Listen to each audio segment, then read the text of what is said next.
you're not here to accomplish anything. You're not here to be better than anybody else. You're not here to win. All you have to do is just love yourself. I mean, truly love how magnificent you are. And that's what I meant when Saint Germain spoke to me and said, it's all you have to do is spend 15 minutes being in a state of appreciation for the I am presence that you are. Now, one of the things that the I am discourse has taught that I was having trouble with this whole idea of manifesting is written on page 318. And I'd like to give this to you as we get ready to close. The student should constantly look within his human self and see what habits or creations are there that need to be plucked out and disposed of. For only by refusing to any longer allow habits of judging, condemning, and criticizing to exist can he be free. Are you hearing this? The true activity of the student is only to perfect his own world, and he cannot do it as long as he sees imperfection in the world of any of God's children.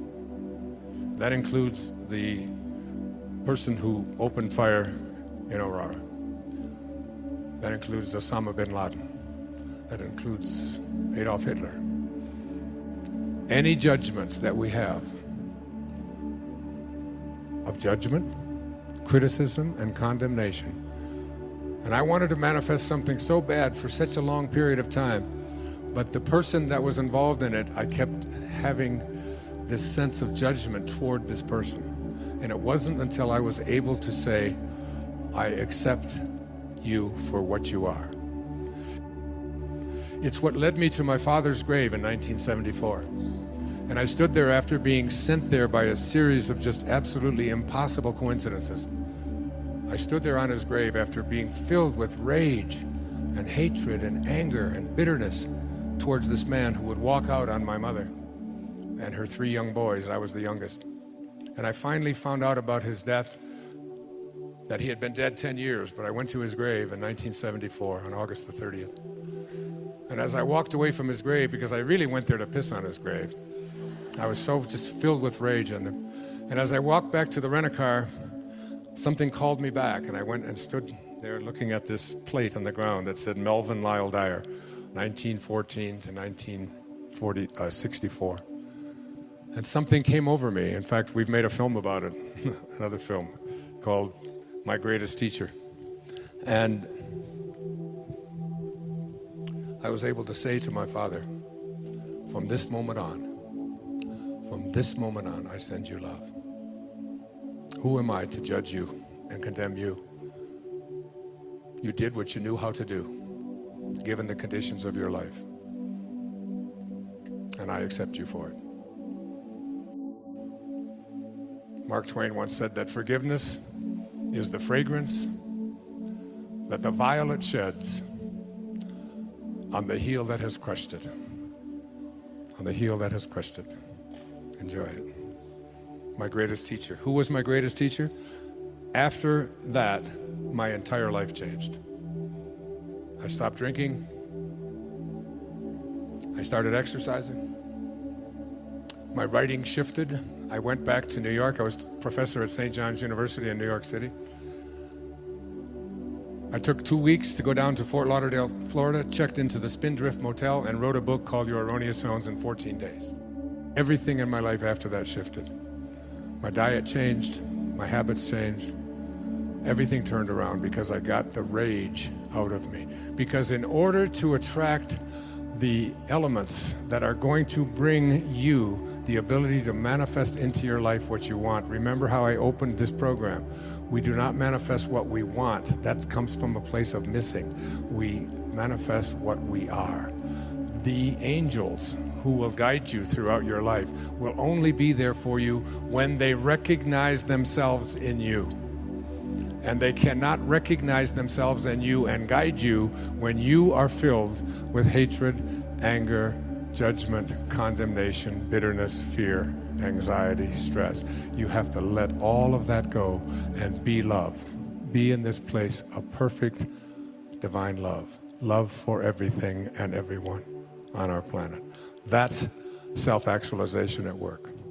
And the principles for bringing this about into your life are the last 5 chapters of Wishes Fulfilled. But basically, what it says is, the greatest gift that you've ever been given is the gift of your imagination.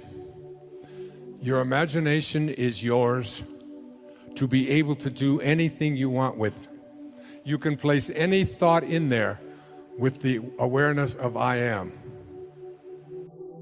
There's a very famous poem about that moment of Moses speaking to God. It says, earth's crammed with heaven, and every burning bush afire with God.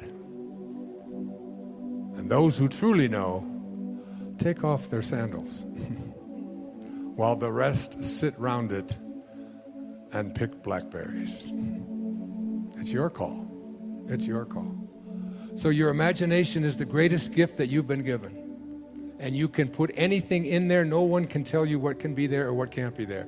Einstein said imagination is greater than knowledge. And he said if you want your children to have a great imagination, read them fairy tales. If you want them to be even smarter, read them more fairy tales. That's why I've written 5 children's books with that very idea in mind. The second thing is that you have to learn to live from the end. Whatever you have placed into your imagination, you have to act as if it already were your reality, independent of what anything or anyone else says. When I was told that I had this diagnosis of leukemia, I can't tell you how many people sent me condolence letters and sent me information about this disease and how it was incurable, and unfortunately this. And fortunately, I was given by my children a wonderful gift. It's called an iPad. And it's got this wonderful feature in it. It's called Delete. And then there's another feature of it. It's called Trash, which is really great. I'd like to have a button like that on me at any time, so that anytime anybody brings any information to you, you just push the trash button. The third of these principles is the principle of, I call it, assuming the feeling of the wish fulfilled. You must be able to feel it, because every time that you feel something within your body, you give a instruction to your subconscious mind. And your subconscious mind is the part of you where you do all of your living. You want to redo your subconscious mind. Now, tonight, I'm going to give you guys such a gift. Tonight and every night for the rest of your life, I want you to take the last 5 minutes before you go off to sleep and realize that you are about to program your subconscious mind. All right? Your subconscious mind is most at home when you are unconscious, when you are asleep. If you spend the last 5 minutes of your day, which so many people do, reviewing all of the things that you don't like and all the things that didn't work out and how terrible you feel and who abused you and who was mean to you and who said this and they did this, and you're constantly doing this kind of thing with your mind, then you are programming your subconscious mind that when you awaken, because you're now about to marinate for the next 8 hours in your subconscious mind. And then when you awaken, you will rejoin the universal subconscious mind, the mind of God, from which we all originate. We're all just individualized personal expressions of that one thing that we call the Tao, or God, or divine mind, or soul, or spirit. But the Tao that can be named is not the Tao. So you want to be real careful about how you program your subconscious mind. This is from the book of Job. In a dream, in a vision of the night, when deep sleep falls upon men while slumbering on their beds, then he opens the ears of men and seals their instruction. Job 33, 15 and 16. When you are slumbering on your bed, He opens your ears and seals your instruction. What you place into your subconscious mind as you are about to go into this deep slumber is all dependent upon what you do the last 3 or 4 or 5 minutes before you go off to sleep. You want to place into your imagination whatever you have placed into the I am that I spoke about earlier. I am well. I am content. I am peaceful. I am happy. I am prosperous. I am abundant. If you just close your eyes and just listen to this meditation. It's from the book 3 Magic Words. Here's what I'd like you to say to yourself at night.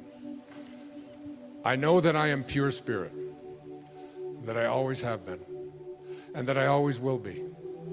There is inside me a place of confidence and quietness and security where all things are known and understood. This is the universal mind, God, of which I am a part, and which responds to me as I ask of it. This universal mind knows the answer to all of my problems. And even now, the answers are speeding their way to me. I needn't struggle for them. I needn't worry or strive for them. When the time comes, the answers will be there. I give my problems to the great mind of God. I let go of them, confident that the correct answers will return to me when they are needed. Through the great law of attraction, everything in life that I need for my work and fulfillment will come to me. It is not necessary that I strain about this. Only believe. For in the strength of my belief, my faith will make it so. I see the hand of divine intelligence all about me, in the flower, the tree, the brook, the meadow. I know that the intelligence that created all these things is in me and around me, and that I can call upon it for my slightest need. I know that my body is a manifestation of pure spirit, and that spirit is perfect. Therefore, my body is perfect also. I enjoy life, for each day brings a constant demonstration of the power and wonder of the universe and myself. I am confident, I am serene, I am sure. No matter what obstacle or undesirable circumstance crosses my path, I refuse to accept it, for it is nothing but illusion. There can be no obstacle or undesirable circumstance to the mind of God, which is in me, around me, and serves me now. This is the great lesson. Know this within you. When Herman Melville was writing Moby Dick, he wasn't writing about a man looking for a whale. He was writing about a man, Ahab, trying to find his higher self.